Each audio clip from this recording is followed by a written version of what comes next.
সেটাকে সহজ করেছেন বিবাহ, সেটাকে কঠিন না করা।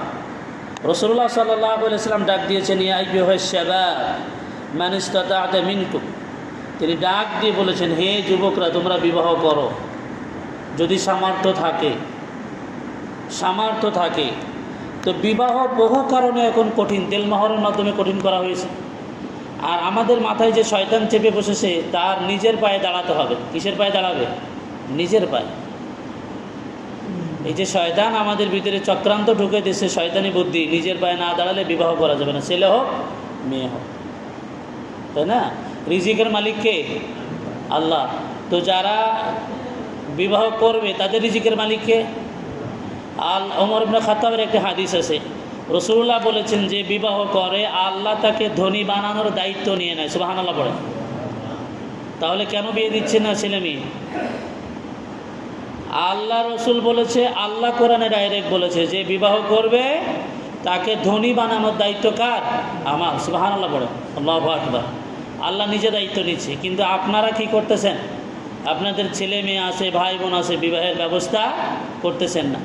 তো যে ছেলে মেয়েদের বিবাহের ব্যবস্থা হচ্ছে না, বিবাহ করতে পারতেছে না, তারা যদি অবৈধ সম্পর্কে জড়ায়, তাদের পিতামাতার গুনাহ হবে না? 100% গুনাহ হবে। এবং এই জিনার গুনাহ নিয়ে, ছেলে মেয়ের জিনার গুনাহ নিয়ে কিয়ামতের দিন আপনাকে উঠতে হবে।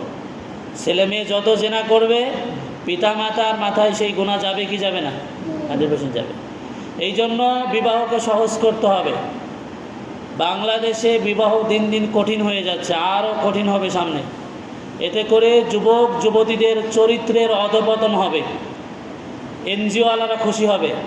আজকে দেখলাম একটা টাকলা মহিলা, কোনোদিন টাক মহিলা দিয়েছেন? পুরো টাক, কপালে টিপ পরা, কী যেন নাম, গীতা কি দেখি দাস। প্রথম আলোতে বলতেছে, ওই যে একজন মানে বাংলাদেশে আজকের এই আলোচনা করার কারণ হচ্ছে, বাংলাদেশে লুবাবা নামে তার নানা না দাদা কি নাটকেরই ছিল, সে এক হাফেজের সাথে বিয়ে হয়েছে 16 বছরে। এটাকে বাল্য বিবাহ বলা হচ্ছে। বাল্য প্রেম নিয়ে মাথায় জ্বালা নেই, বাল্য ব্যভিচার নিয়ে মাথায় জ্বালা নেই, বাল্য ধর্ষণ নিয়ে কোনো বিচার নেই। এই সমস্ত নারীবাদীরা বাল্য ধর্ষণ হলে খুঁজে পাওয়া যায় না, আইনের শাসন নেই, তাদের বিচার পায় না মা বাবা। কিন্তু আপনি একটা বিয়ে হোক, দেখবেন যে কী লাফান লাফায়। তার মানে হচ্ছে এদেরকে এখানে নিযুক্ত করা হয়েছে যাতে মুসলমানের ছেলে মেয়েরা বৈধ সম্পর্কে জড়াতে না পারে। অবৈধ সম্পর্কে যা করে করুক, জেনা ব্যভিচার যা করে করুক, সমস্যা নেই, কিন্তু তারা যেন বৈধ বিবাহে আবদ্ধ না হতে পারে।